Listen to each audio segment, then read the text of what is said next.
We're one of the oldest data and analytics software companies in the world. In fact, we were the very first one, founded in 1976. It sounds pretty boring, data analytics.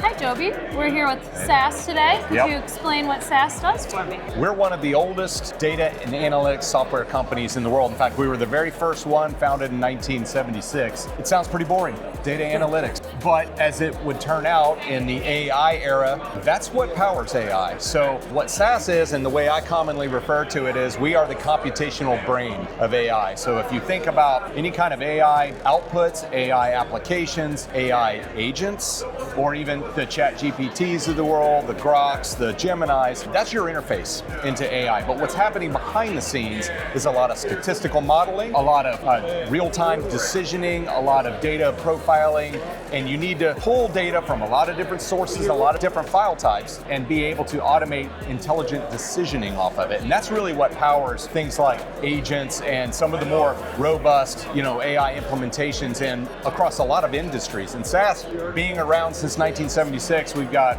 a lot of use cases in every industry. Financial services, manufacturing, retail, hospitality, healthcare, huge in healthcare, life sciences. Yeah, we've been around the block for a long time, and with AI, we're more important than we've ever been. And the last thing I would say is, there are a lot of different software players and platform players in this space, but what you need to know is AI analytics and intelligent decisioning goes way beyond dashboarding. Everybody does dashboarding. Dashboarding is great, gives you a lot of data, gives you a lot of insights, puts the decision back on the human in the loop, and the human may or may not make the right decision. With SAS Viya and our platform, when used to its fullest extent, our intelligent decisioning can be automated and operationalized to do all of that and take the human out of the loop and interact into a variety of different systems and different AI, implementations.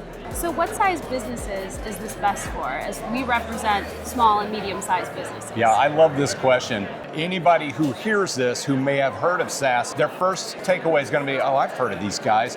They're that old high-end enterprise government, data analytics that lives in a data center or in a mainframe. That's kind of where we came from. That's the old SAS. And like I mentioned with AI, what we do is more relevant than ever. What we do is what powers AI, and businesses of all sizes are trying to capitalize on that. And so that's the long answer. The short answer is, yeah, we're absolutely relevant in the SMB space, and we've got packages that can put it in bite-sized capabilities or even split out the different functions that a business is looking for so that we deliver where they are in their AI maturity lifecycle.